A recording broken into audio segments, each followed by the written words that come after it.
Hello friends, welcome back to my channel UGC NET Ankit study point पे। आज हम सभी पढ़ेंगे यूजीसी नेट में लगी कहानी चंद देव से मेरी बातें, जिसके कहानी के लेखक हैं राजेंद्र बाला घोष जी।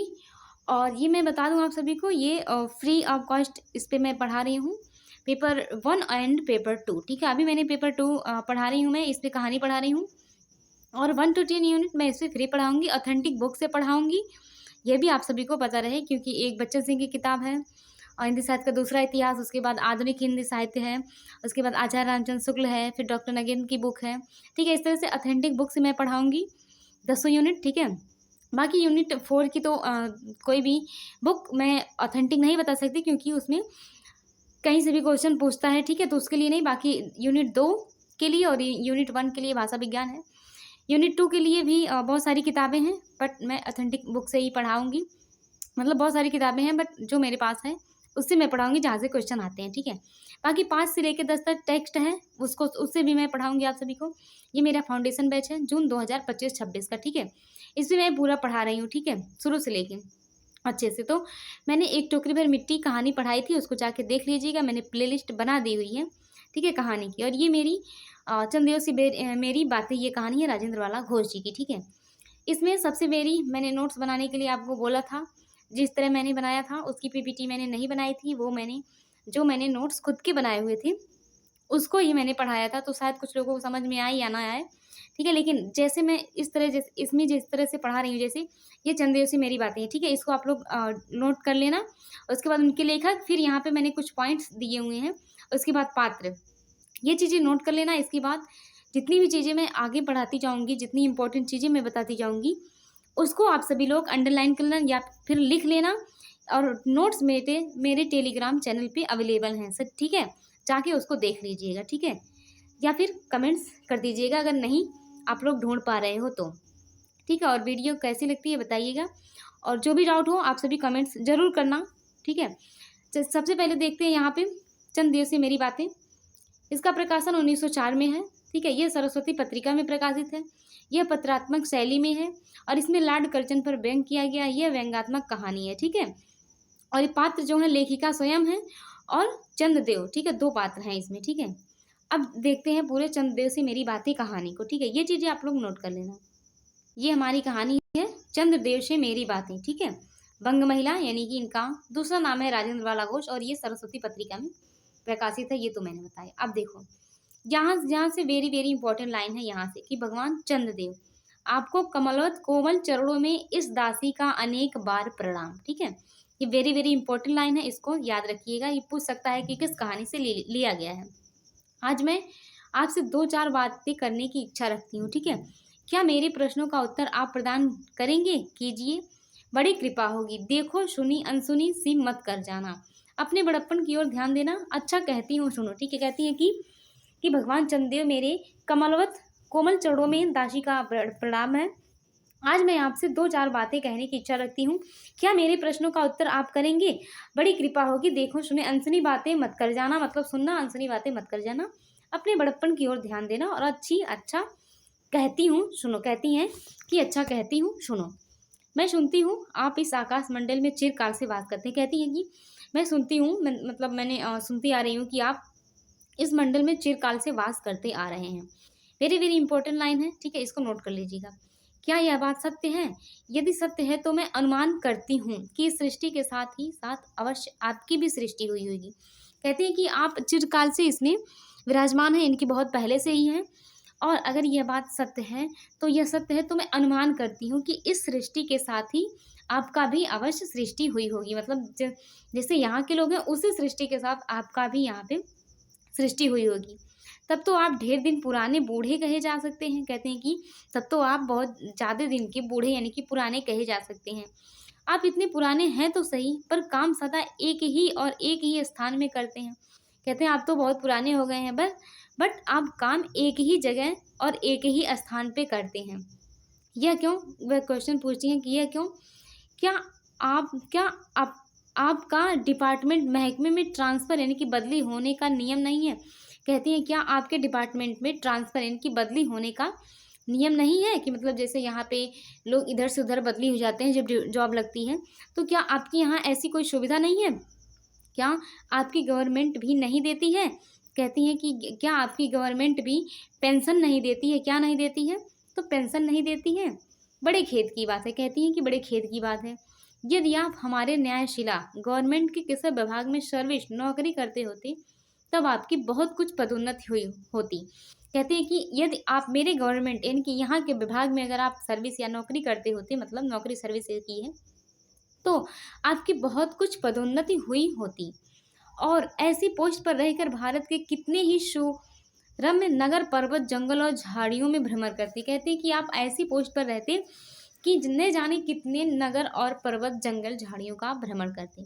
अंत में इस वृद्धावस्था में पेंशन प्राप्त कर काशी ऐसे पुनीत और शांति धाम में बैठकर हरि नाम स्मरण करके अपना परलोक बनाते। और कहते हैं कि अंत में जब आप बूढ़े हो जाते तो आपको हमारी सरकार पेंशन भी देती। और काशी जैसे देखो यहाँ पे काशी का नाम आया है तो वेरी वेरी इंपॉर्टेंट चीज़ें हैं, इसको ये स्थान आया है नाम, इसको नोट कर लेना, ठीक है। काशी ऐसे पुनीत धाम में आप बैठ कर क्या करते, हरि का नाम यानी कि भगवान का नाम स्मरण यानी कि याद करते और अपना परलोक बनाते, ठीक है। यही बड़ी भारी भूल हुई, भगवान चंद्रदेव क्षमा कीजिए क्षमा कीजिए आप तो अमर है। कहते हैं कि भगवान यही बड़ी भारी भूल हुई, क्षमा कीजिए भगवान चंद्रदेव आप तो अमर हैं, आपको मृत्यु कहाँ तब परलोक कैसा। कहते हैं कि आप तो अमर हैं, आपको मृत्यु मिलेगी नहीं तो परलोक कैसा। ओहो, देवता भी अपनी जाति के कैसे पक्षपाती होते हैं। कहते हैं कि देवता भी अपनी जाति के कैसे पक्षपाती होते हैं, कि मतलब उनको अमर कर दिया और हम लोगों को मृत कर दिया। देखो न, चंद्रदेव को अमृत देकर उन्हें अमर कर दिया, तब यदि मनुष्य होकर हमारे अंग्रेज अपने जाति वालों का पक्षपात करें तो आश्चर्य ही क्या। कहते हैं कि जब चंद्रदेव जी को उन्होंने अमृत देकर अमर कर दिया तो हमारे यहाँ के जो मनुष्य हैं, जो अंग्रेज हैं, अगर वो भी जाति वाले भी अपने पक्षपात करें तो इसमें आश्चर्य ही क्या है। अच्छा, यदि आपको अंग्रेज जाति की सेवा करना स्वीकार हो तो एक एप्लीकेशन हमारे आधुनिक भारत प्रभु लॉर्ड कजाइन के पास भेज देंगे, ठीक है।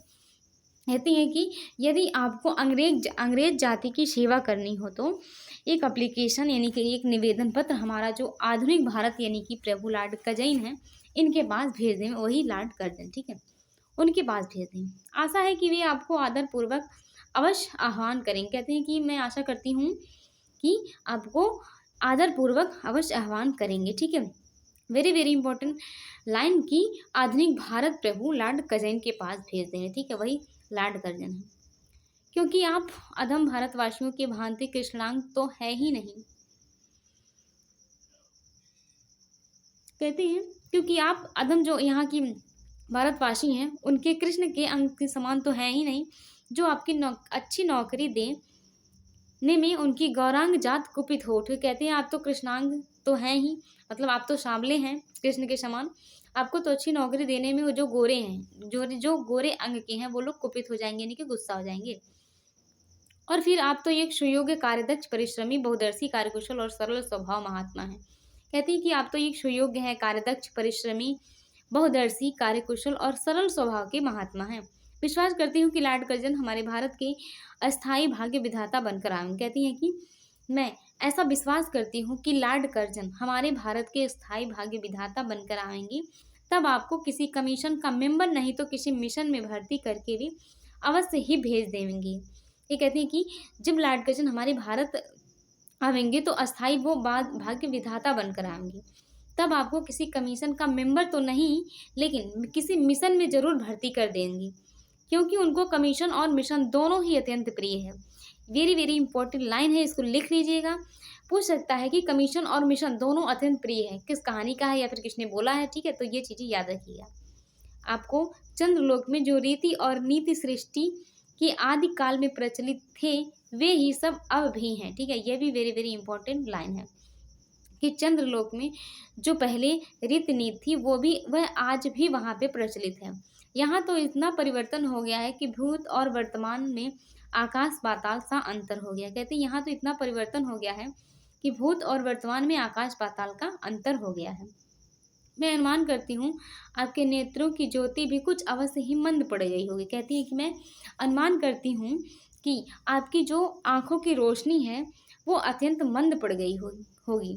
क्योंकि यहाँ पे आपने देखा होगा कि जो यहाँ के जो बूढ़े लोग होते हैं, उनकी जब वो बूढ़े हो जाते हैं तो उनकी आँखों की रोशनी थोड़ी-सी कम हो जाती है, ठीक है? तो वही वो कहती हैं, क्योंकि आधुनिक भारत संतान लड़कपन से ही चश्मा धारण करने लगी है।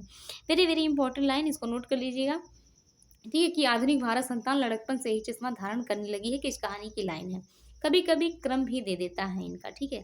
तो ये चीज़ें याद रखिएगा। इस कारण आप हमारे दीनहीन क्षीण प्रभ भारत को उतनी दूर से भली-भाँति न देख सकेंगे। कहते हैं कि इस कारण हमारे दीनहीन क्षीण प्रभ भारत को उतनी दूर से भली-भाँति ना देख सकेंगे।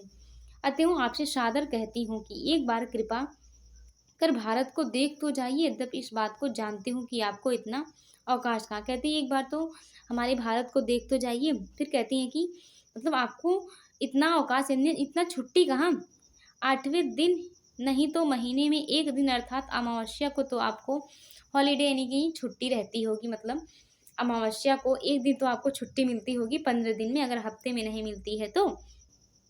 जब यानी कि अजरिया और अंधरिया 2 पाक होता है, तो जिसमें अनहरिया जो पाक होती है, मतलब अगर भोजपुरी में कहा जाए तो उसमें तो आपको छुट्टी मिलती होगी, उसमें आके देख जाइए।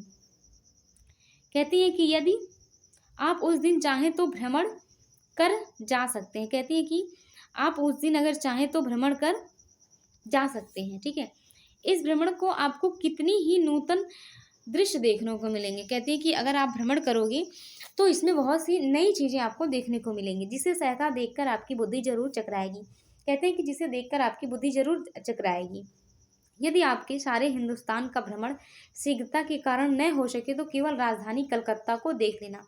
अब देखो, ऊपर काशी आया, नीचे कलकत्ता आया, ठीक है? इसको वेरी वेरी इंपॉर्टेंट लाइन है, इसको याद रखना कि आप सारे हिंदुस्तान का भ्रमण मत कीजिए, लेकिन जो काशी की राजधानी जो कलकत्ता है उसको ही तो देख लीजिए। पहले राजधानी कलकत्ता हुआ करती थी, ठीक है? अब तो उत्तर प्रदेश की राजधानी लखनऊ हो गई है, ठीक है, और भारत की न्यू दिल्ली, लेकिन उस समय कलकत्ता हुआ करती थी। वहाँ के कल कारखाने को देखकर आपको यह अवश्य ही कहना पड़ेगा कि यहाँ के कारीगर तो विश्वकर्मा के भी लड़क दादा निकले। ये वेरी वेरी इंपॉर्टेंट लाइन है, याद करिएगा, ठीक है? मतलब इसको लिख लीजिएगा अपनी नोट्स में। कहते हैं वहाँ के जो कल कारखाने अगर आप देखेंगे तो आपको अवश्य ही जान पड़ेगा कि यहाँ के जो कारीगर हैं वो विश्वकर्मा के भी लड़क दादा हैं, मतलब उससे भी ज़्यादा हैं। यही क्यों, आपकी प्रिय सहयोगिनी दामिनी। अब देखो, दामिनी भी आया है, मतलब किसकी सहयोगिनी, यानी कि चंद्रमा, यहाँ पे चंद्रदेव हैं भगवान, उनकी सहयोगिनी, उनकी ठीक है, पत्नी, सहयोग दामिनी, ठीक है, सहयोगिनी दामिनी किसके लिए नाम आया है, तो ये उनके भगवान जो चंद्रदेव हैं उनकी पत्नी के लिए ये नाम आया है। इसको भी आपको याद रखना है। जो मेघों पर आरोहण करके आनंद से अटखेलियाँ किया करती हैं, मतलब जो मेघों पर आरोहण करके उनसे आनंद से अटखेलियाँ किया करती हैं, वे बेचारी भी यहाँ मनुष्य के हाथों का खिलौना हो रही हैं। मतलब वो भी यहाँ मनुष्य के हाथों का खिलौना हो रही हैं। भगवान निशानाथ, भगवान निशानाथ किसके लिए उपयोग है, तो ये भी भगवान चंद्रदेव के लिए ही उपयोग है, इसको याद रखिएगा। जिस समय आप अपनी निर्मल चंद्रिका को बटोर मेघमाला अथवा पर्वतों की ओट के सिंधु की गोद में जा सकते हैं, उस समय यही नीरद वासिनी विश्वमोहिनी सौदामिनी अपनी उज्जवल मूर्ति से आलोक प्रदान कर रात को दिन बना देती हैं। कहती हैं कि जिस समय संध्या होने को होती है, मतलब जिस समय आप सिंधु की गोद में, पर्वतों की ओट से सिंधु की गोद में जा सकते हैं, उसी समय यह नीरद वासिनी विश्वमोहिनी सौदामिनी अपनी उज्जवल मूर्ति से आलोक प्रदान कर उसे रात को क्या बना देती हैं, दिन बना देती हैं। आपको देवलोक में जितने देवता हैं उनके वाहन भी उतने हैं, मतलब कहती है कि आपके देवलोक में जितने भी देवता हैं उनके वाहन भी उतने हैं। किसी का गज है, किसी का हंस है, किसी का बैल है, किसी का चूहा है, मतलब ऐसे अलग अलग सबके हैं। पर यहाँ तो सारा बोझ आपकी चपला और अग्निदेव के माथे पर मढ़ा गया है। कहती है कि पर यहाँ तो सारा बोझ आपकी चपला और अग्निदेव के माथे पर मढ़ा गया है। क्या ब्राह्मण, क्या क्षत्रिय, क्या वैश्य, क्या शूद्र, क्या चंडाल, सभी के रथों का वाहन वही हो रही हैं। मतलब सभी के रथों का वाहन वही हो रही हैं। हमारे श्वेतांग महाप्रभु गण को जहाँ पर कुछ कठिनाई का सामना आ पड़ा, झट उन्होंने इलेक्ट्रिसिटी, बिजली को लापटका। मतलब यहाँ पे देखो किस तरह से व्यंग किया हुआ है। और यहाँ पे जो सॉरी लाइट, मतलब अंधेरा होने पे हम लोग लाइट जला लेते हैं, तो कितना अच्छा मतलब इन्होंने व्यंग किया है कि अग्निदेव के माथे पे मढ़ा गया है, मतलब यहाँ का सारा बोझ। मतलब श्वेतांग महाप्रभु गण को, यानी कि अंग्रेजों पर लॉर्ड कर्जन वही हैं, तो वहाँ पे किया गया है कि श्वेतांग यानी कि जो यहाँ पे श्वेतांग हैं यानी कि अंग्रेज लोग, उनको अगर कुछ कठिनाई होती है तो इलेक्ट्रिसिटी यानी कि बिजली को तुरंत जला लेते हैं। बस कठिन से कठिन कार्य सहज में प्रदान संप्रदान कर लेते हैं। मतलब कठिन से कठिन कार्य कोई भी हो तो वो भी सहजता से प्रदान कर लेते हैं। और हमारे यहाँ के उच्च शिक्षा प्राप्त युवक काठ के पुतलों की भांति मुँह ताकते रह जाते हैं। और हमारे यहाँ जो बहुत पढ़े लिखे लोग हैं वो काठ के पुतले के समान मुँह ताकते रह जाते हैं। जिस व्योमवासिनी विद्युत देवी को स्पर्श तक करने का किसी व्यक्ति का साहस नहीं हो सकता, कहती है कि जिस व्योमवासिनी देवी को, ठीक है, यानी कि जो आकाश में रहती हैं, उनको कोई छू नहीं सकता, वही आज में पराए घर में आश्रित नारियों की भांति ऐसे दबाव में पड़ी हैं कि वह छू तक नहीं कर सकती। क्या करें, कहती हैं कि वही आज पराए घर में यानी कि यहाँ पे छू तक नहीं कर सकती। बेचारी के भाग्य में विधाता ने दासी वृत्ति ही लिखा था। कहते हैं कि बेचारी के भाग में विधाता ने यानी कि भगवान जी ने उनकी दासी ही लिखा था उनकी वृत्ति में। हरि पद्मोद्भवा त्रैलोक्य पावनी सुरसरी के भी खोटे दिन आ गए। ठीक है, कहती हैं कि जो त्रैलोक जो वासी हैं उनकी जो पावनी है सुरसरी, उनके भी कैसे खोटे दिन आ गए। वह भी अब स्थान स्थान में बंधनग्रस्त हो रही, वह भी अब जगह जगह पर क्या हो रही हैं, तो बंधनग्रस्त हो रही हैं। उसके वक्ष स्तर पर जहाँ तहाँ मोटे बृहदाकार खम्भ गाड़ दिए गए हैं। कलकत्ता आदि को देखकर आपके देवराज सुरेंद्र भी कहेंगे कि हमारी अमरावती तो इसके आगे नीरी फीकी सी जान पड़ती हैं। वहाँ ईडन गार्डन तो परिजात परिशोभित नंदन कानन को भी मात दे रहा है। देखो यहाँ पे देवराज सुरेंद्र का भी नाम आया है, तो इसको भी याद कर लेना। अरे वेरी वेरी इंपॉर्टेंट लाइन है कि हमारी अमरावती को तो इसके आगे नीरी फीकी सी जान पड़ती हैं। वहाँ ईडन गार्डन तो परिजात परिशोभित नंदन कानन को भी मात दे रहा है। ये चीज़ें याद रखिएगा, यहाँ से क्वेश्चन बन सकता है। वहाँ के विश्वविद्यालय के विश्वश्रेष्ठ पंडितों की व्याधिनी विद्या को देखकर बीणा पाणी सरस्वती भी कहने लग जाएंगी कि निस्संदेह इन विद्या दिग्गजों की विद्या चमत्कारिणी है। मतलब एक किस प्रकार से इन्होंने व्यंग किया है कि वहाँ के जो विश्व श्रेष्ठ पंडित हैं, मतलब विश्व व्याधिनी विद्या को देखकर, मतलब उनकी इतना वो लोग विश्व व्याधिनी विद्या को देखकर कहते हैं कि जो सरस्वती जी हमारी हैं वह भी क्या हो जाएंगी, वह भी कहने लगेंगी कि इन विद्या दिग्गजों के जो विद्या चमत्कारिणी है किस तरह से हैं। वहीं के फोर्ट विलियम के फौजी सामान को देखकर आपके देव सेनापति कार्तिकेय बाबू के भी छक्के छूट जाएंगे, क्योंकि देव सेनापति महाशय देखने में खास बंगाली बाबू से जचते हैं। देखो यहाँ पे कार्तिकेय बाबू का भी नाम आया है, ठीक है, तो इसको भी नोट कर लेना। Very very important line, question बन सकता है यहाँ से कि आपके जो सेनापति कार्तिकेय बाबू भी हैं इनके भी छक्के छूट जाएंगे, क्योंकि यहाँ के जो देव सेनापति महाशय हैं उनको देखने में खास बंगाली बाबू से जचते हैं। और उनका वाहन भी एक सुंदर मयूर है। कहते हैं उनका भी वाहन क्या है, मयूर है, मतलब यहाँ का। बस इससे उनके वीरत्व का परिचय खूब मिलता है। कहते हैं कि बस इससे ही उनके वीरत्व का परिचय भी खूब मिलता है। वहाँ के मिंट टकसाल को देखकर सिंधु तनया आपकी प्रिय सहोदरा कमला देवी तथा कुबेर की अचकचा जाएंगे, कुबेर भी अचकचा जाएंगे। मतलब वहाँ का जो टकसाल है यानी कि वहाँ की जो व्यवस्थाएं हैं उसको देखकर आपकी सिंधु तनया जो आपकी प्रिया हैं वह भी कमला देवी यानी कि कुबेर भी अचकचा जाएंगे। भगवान चंद्रदेव। इन्हीं सब विश्व योत्पादक अपूर्व दृश्यों का अवलोकन करने हेतु तो आपको सादर निमंत्रित हूँ, सविनय आहूत करती हूँ। संभव है कि यहाँ आने से आपको अनेक लाभ भी होंगे। मतलब कहती हैं कि यहाँ की जो चीज़ें हैं इस दृश्यों का अवलोकन करके, मतलब देख के मैं आपको सादर निमंत्रित करती हूँ और सविनय आहूत करती हूँ कि यहाँ आने से आपको अनेक लाभ भी होंगे। जो अनादिकाल से उज्ज्वल वपु में कलंक की कालिमा लेपन करके कलकी, शशांक, शशधर, शशलांछन आदि उपाधि मालाओं से विभूषित हो रहे हैं। अब देखो वेरी वेरी इंपॉर्टेंट लाइन है, यहाँ से क्वेश्चन बन सकता है कि ये शशांक, शशधर, शशलांछन की उपाधि किसे दी गई है। यहाँ से क्वेश्चन कई बार बने भी हैं, ठीक है। तो अनादि यानी कि बहुत पहले ही, मतलब अनादिकाल से बहुत पहले काल से ही आपको उज्जवल जो वपु में कलंक है, मतलब आपने देखा होगा चंद्रमा जी को उनके बीच में ऐसे काला सा कुछ धब्बा टाइप है। वही यहाँ पे दिया गया है कि जो कालिमा लेपन करके आपने जो उपाधि धारण की है, तो सिंदूर तनय होने पर भी जिस कालिमा को आप आज तक नहीं धो सके, वही आजन्म कलंक शायद यहाँ के विज्ञानविद पंडितों की चेष्टा से छूट जाए। मतलब जो अ, आज तक आपने जिस कालिमा को नहीं धोया, शायद वो यहाँ पे जो यहाँ के विज्ञान पंडित हैं, बहुत जानकार, शायद आपकी ये कलंक जो है वो छूट जाए। अब देखो, बम्बई का भी नाम आया, काशी का आया, कलकत्ता का आया, और यहाँ पे बम्बई का भी नाम आया। बम्बई में स्वर्गीय महारानी विक्टोरिया का भी नाम आया, याद रखिएगा। देवी की प्रतिमूर्ति से काला दाग छुड़ाने में प्रोफेसर गज्जर महाशय फलीभूत हुए। ठीक है, जो महारानी विक्टोरिया की जो बम्बई में मूर्ति है, उसमें जो काला दाग था उसको छुड़ाने के लिए कौन थे? तो गज्जर महाशय फलीभूत हुए थे। तो क्या आपके मुख की कालिमा छुड़ाने में वे फलीभूत ना होंगे? कहती है कि तो इस प्रकार से आपकी भी कालिमा छुड़ाने में वो फलीभूत ना होंगे। शायद आप पर यह बात, कहती है कि शायद आप पर यह बात अभी भी विदित नहीं हुई है कि आपके स्वामी सूर्य भगवान पर जब हमारे भूमंडल की छाया पड़ती है, तभी आप लोगों पर ग्रहण लगता है। कहते हैं कि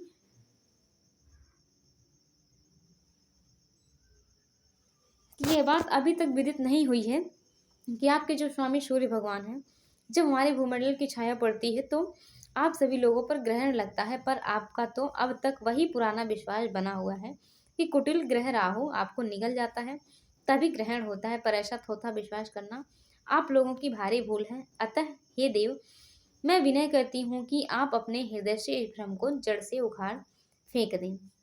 मतलब इस तरह का भ्रम ना करें, ऐसा कुछ नहीं है। भारत में न तो आपके और न आपके स्वामी भुवन भास्कर सूर्य महाशय ही वंश धरों का साम्राज्य है। कहते हैं कि आपके स्वामी जो भुवन भास्कर जी हैं सूर्य, उनके वंशधरों का अब साम्राज्य नहीं है, और न अब भारत की वह श्यामल स्वर्ण प्रसूता मूर्ति ही है, और ना ही वो मूर्ति है। अब तो आप लोगों के अज्ञात एवं अन्य द्वीपवासी परम शक्तिमान गौरांग महाप्रभु इस विशाल भारतवर्ष का राज वैभव भोग रहे हैं। मतलब कहते हैं कि अब जो अन्य जो वासी हैं यहाँ पे परम शक्तिमान गौरांग यानी कि गोरे लोग महाप्रभु इस विशाल भारतवर्ष का जो राज्य है वैभव वह भोग रहे हैं। अब तक मैंने जिन बातों का वर्णन आपके स्थूल रूप में किया है, वह सब इन्हीं विद्या विशारद गौरांग प्रभुओं के कृपा कटाक्ष का परिणाम है। कहती हैं कि अब तक मैंने जिन भी बातों का वर्णन आपके स्थान पे यानी कि आपके स्थूल में किया, स्थूल रूप में किया, वह सभी इन्हीं विद्या विशारद गौरांग यानी कि अंग्रेजों पर फिर व्यंग किया हुआ इन्होंने प्रभुओं के कृपा कटाक्ष का ही परिणाम है। यूँ तो यहाँ प्रति वर्ष पद विधान के समय कितने ही राज्य विहीन राजाओं की सृष्टि हुआ करती है। मतलब पदवीदान, यहाँ के जो प्रतिवर्ष पदवीदान के समय कितने ही राज्य विहीन यानी कि जो जिनके राज्य विहीन यानी कि जिनका राज क्षीण हो गया है, जो जिनके पास कोई राज्य नहीं है, वो राज्य विहीन है, इन राजाओं की भी सृष्टि हुआ करती है। पर आपके वंशधरों में जो तो 4 राजा महाराजा नाम मात्र के हैं भी, वे भी काट के पुतलों की भांति। कहते हैं कि यहाँ पे तो बहुत ऐसा हुआ है, पर आपके जो राजा महाराजा के नाम मात्र ही हैं, जो वंशधर हैं, वे काट के पुतले की ही भांति हैं। उन्हें रक्षक नचाते हैं, वैसे ही वे नाचते हैं। वे इतनी भी जानकारी नहीं रखते कि उनके राज्य में क्या हो रहा है, उनकी प्रजा दुखी है या सुखी। कहते हैं कि आपकी जो है वो जैसे नचाते हैं वैसे नाचते हैं, उन्हें इतना भी नहीं पता है कि आपकी प्रजा दुखी है या सुखी। यदि आप कभी भारत भ्रमण करने आए तो अपने फैमिली डॉक्टर धन्वंतरी महाशय को और देवताओं के चीफ जस्टिस चित्रगुप्त के साथ अवश्य लेते आए। कहते हैं कि यदि आप कभी भ्रमण करने आए भारत में तो आपके जो फैमिली डॉक्टर धन्वंतरी जी महाशय हैं और देवताओं के चीफ जस्टिस जो चित्रगुप्त जी हैं उनको साथ लेके आए। अब देखिए यहाँ पे किसके लिए उपयोग हुआ है? फैमिली डॉक्टर धन्वंतरी महाशय के लिए। जो चीफ जस्टिस शब्द किसके लिए प्रयोग हुआ है? जो चित्रगुप्त के लिए। यहाँ से क्वेश्चन बना है, बन भी सकता है, याद रखिएगा। आशा है कि धन्वंतरी महाशय यहाँ के डॉक्टरों से निकट चिकित्सा संबंधी बहुत कुछ शिक्षा लाभ प्राप्त कर सकेंगे। कहते हैं कि यहाँ के जो धन्वंतरी महाशय हैं, यहाँ के डॉक्टरों के निकट अगर वो रहेंगे तो उनसे संबंधित बहुत कुछ शिक्षा लाभ कर सकेंगे। यदि प्लेग महाराज ईश्वर न करें आपके चंद्रलोक या देवलोक में घुस पड़े। कहते हैं कि ये प्लेग एक बीमारी है, यदि आपके चंद्रलोक या फिर देवलोक में घुस पड़े तो वहां से निकलना कुछ सहज बात नहीं हो। कहते हैं कि वहां से निकलना कोई सहज बात नहीं होगी। यही जब चिकित्सा शास्त्र के बड़े बड़े पारदर्शी उन पर विजय नहीं पा सके, तो वहां आपके देवलोक में जड़ी बूटियों के प्रयोग से क्या होगा। मतलब कहते हैं यहाँ पे जब हैजा आता है तो जो बड़े बड़े जड़ी बूटी वाले हैं यहाँ ही नहीं उसे खत्म कर पाते, तो आपके देवलोक में कैसे खत्म करेंगे। ठीक है, यहाँ के इंडियन पिनल कोड की धाराओं को देखकर चित्रगुप्त महाराज अपने यहाँ की दंड विधि कानून को बहुत कुछ सुधार सकते हैं। कहते हैं कि यहाँ का जो इंडियन पिनल कोड है, इसको देखकर चित्रगुप्त जी आपके यहाँ जो दंड विधि का जो कानून है उसको बहुत कुछ सुधार सकते हैं। और यदि बोझ न हो तो यहाँ से 2-4 टाइपराइटर भी खरीद ले जाएं। कहते हैं कि यहाँ अगर आपको ले जाने में बोझ ना लगे तो यहाँ का जो टाइपराइटर है 2-4 टाइपराइटर आप लेते जाएं। जब प्लेग महाराज के अपार अनुग्रह से उनके ऑफिस में कार्य की अधिकता हुए, तब उनकी राइटर्स बिल्डिंग के राइटर्स के काम में बहुत ही सुविधा और सहायता पहुंचेगी। वे लोग 2-3 दिन का काम 2 घंटों में कर डालेंगे। मतलब जब आपके ऑफिस में काम ज़्यादा होगा तो इस टाइपराइटर से आप करेंगे तो 2-3 दिन का काम 2-3 घंटे में हो जाएगा। अब कहती हैं कि अच्छा मैं आपसे विदा लेती हूँ। ठीक है, कहती हैं कि अच्छा मैं आपसे विदा लेती हूँ, मैं तो आपसे इतनी बातें कहीं पर खेद है आपने उनके अनुकूल या प्रतिकूल एक भी बात का उत्तर नहीं दिया। कहती हैं कि मैंने इतनी बात कही आपसे, बट आपने एक भी प्रश्न का या फिर अनुकूल या फिर प्रतिकूल कोई उत्तर नहीं दिया। परंतु आपके इस मौनालंब को मैं स्वीकार का सूचक समझती हूँ। अच्छा तो मेरी प्रार्थना को कबूल करके एक दफ़ा यहाँ आइए ज़रूर। बंग महिला, ठीक है, वही राजेंद्र राजेंद्र बाला घोष जी हैं। मतलब एक छोटी सी व्यंग्यात्मक कहानी लिखी है कि मतलब आपने कुछ बोला नहीं, कोई जवाब नहीं दिया, तो इस मौन को मैं स्वीकार करके कहती हूँ कि आप एक बार मेरी प्रार्थना को कबूल करें, यानी कि स्वीकार करें और भारत जरूर आए। ठीक है, तो ये कहानी कैसी लगी मुझे बताइएगा आप सभी। ठीक है, ये मैंने जितना था 2 कहानी मैंने पढ़ा चुकी हूँ, इसकी प्लेलिस्ट मैंने बना दी है, जाके देख लीजिएगा। ठीक है, कोई भी डाउट हो तो कमेंट जरूर कीजिए और कमेंट वैसे भी कीजिएगा क्लास कैसी है, कौन सी टॉपिक आप अभी भी और भी पढ़ना चाहते हो। ठीक है, वैसे मैं नाटक का जल्दी शुरू करने वाली हूँ। ठीक है, शुरू या बताइएगा कौन सा नाटक पहले शुरू करूँ। ठीक है, अंधेरी नगरी या फिर भारत दुर्दशा या फिर कौन सी नाटक। ठीक है, वैसे मैं सोच रही हूँ कि आप सभी को पढ़ाऊँ एक लाइन वाइज, जिस तरह से क्रम वाइज मतलब पढ़ाऊँ तो ज़्यादा चीज़ें याद होंगी। ठीक है, मिलते हैं नेक्स्ट वीडियो में। Thank you.